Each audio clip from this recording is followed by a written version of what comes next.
Om Namo Bhagavate Vasudevaya.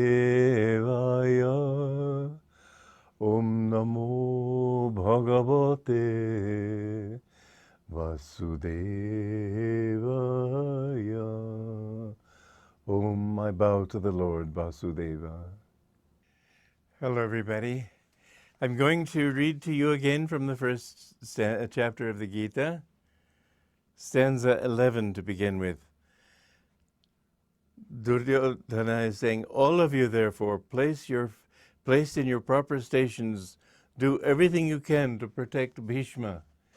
This is a very interesting stanza. It doesn't seem to have anything going for it, but in fact, the thing is that Bhishma, who represents the ego, needs constant bolstering.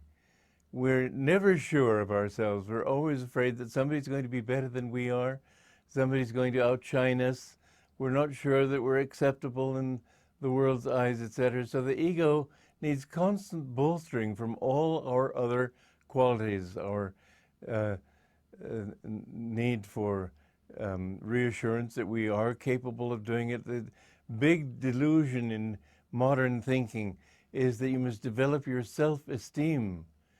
Really, self-esteem is a delusion. The more you think that I'm good, yes, you can. It's true that any time that you can direct all your, or a lot of your energy in one direction, you can accomplish more. So if you really persuade yourself that you're hot stuff, you'll be hot stuff for a while, but sooner or later somebody else will come who's hotter stuff. Somebody else will come along who knows things better than you do. Somebody else will come along and deflate your ego by pointing out that you've been banging down the wrong trail from the beginning. And again we find that this self-esteem, if it's based only on the ego, it's based on sand. And a little shifting of the waves, a little shifting of the wind, and the sand is gone, and where are you? So, yes, it's true that a certain amount of self-confidence is necessary, but more than that, it's important to feel that you have the infinite power behind you.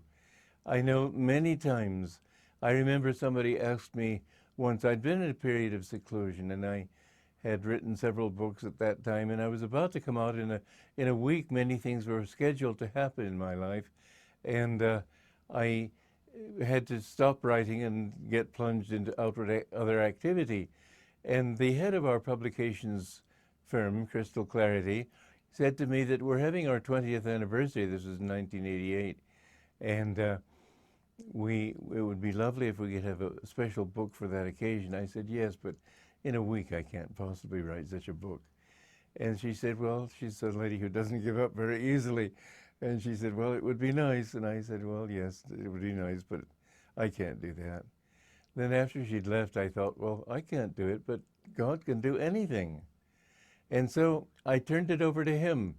And the second day of this work, the power went out. Somebody turned a wrong knob in the fuse box, and suddenly I lost everything I had done that day. And I was so discouraged, I didn't do any work that day. I was still discouraged the next day and didn't do any work. The third day I started picking up my energy again and started in again. In 4 days I wrote that entire book. And it's a good book. It's called Cities of Light. And if you have a chance to read it, please do. Because what I found was that, no, I couldn't begin to do it. But when I put myself into that flow, suddenly it wrote itself for me. I didn't even have to think about what I was going to say next. It needed very little editing. It was just hot off the press and hot off the mind and hot off the spirit. But remember, if you can have not self-esteem, but God-esteem, if you know that He is the power, you can accomplish a lot more. But if you live in your ego and want to have your ego be always the general of your activities, you've got to give him constant support. The inferiority complex that people get, it's just the opposite side of the coin from superiority complex. Both of them are wrong. You have to stop thinking, I'm the doer. But I'm attached to this, I like you, I like this, I want to go there, I want to do this. This thought of I binds you. What you must do is get rid of that thought of I and realize that this is all a dream of the infinite dreamer. He came into this world to make it a place of beauty. It was supposed to be an Eden. It was supposed to be a place of charm. What happened in the Garden of Eden? Well, the story of the serpent in the center of who tempted Eve to eat the apple on the tree in the center of the garden. The center of the garden is the spine. And the apple in that tree, the fruit of that tree, is the sex instinct. The serpent is the kundalini, moving downward in the spine, stimulating that instinct.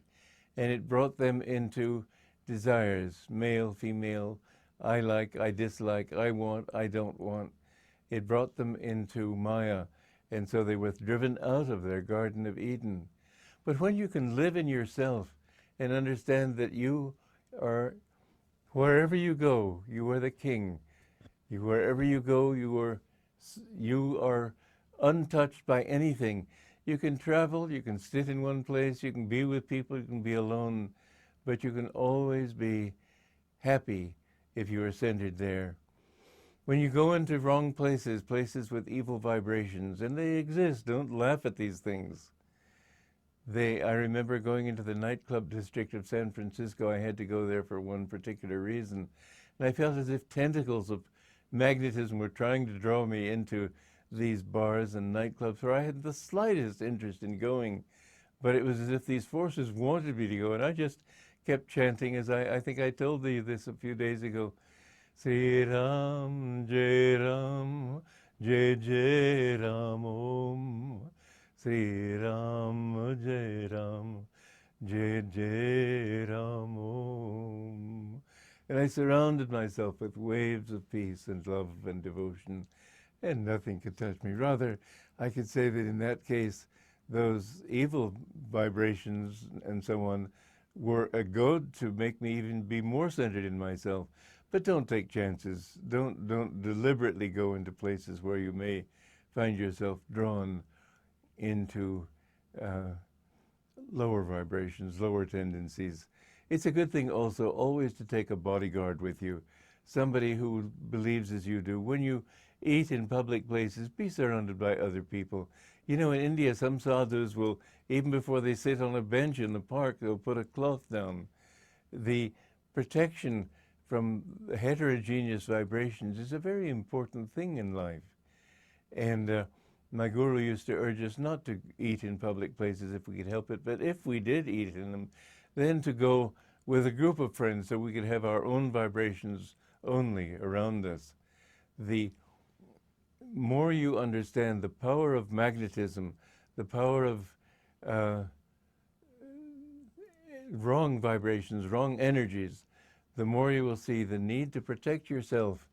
And if you want God, you must keep your mind clean for Him. The dirt that comes into the world, that's why every night meditate, wash away that dirt, and offer your mind up to God. And every night, just as it says here in the Bhagavad Gita, ask yourself, the wrong soldiers and the right soldiers in my consciousness, which side won today? Make a mental check on yourself every day. This is why it's good to keep a diary, too, something I haven't often done, but it's a good thing. Every night, check over. I used to build a mental bonfire for myself and throw into that bonfire every wrong attachment, every wrong desire. You'll find that in these ways also you can help God to free you. Yes, everything is His grace, but you've got to do something too. His grace sun shines on the side of the building like the sunlight, but you've got to open the curtain so that sun can come in. It's a two-way process. Don't let Him do it all. He won't. He'll wait for you to lift one hand before He drops two to pick you up. Joy to you.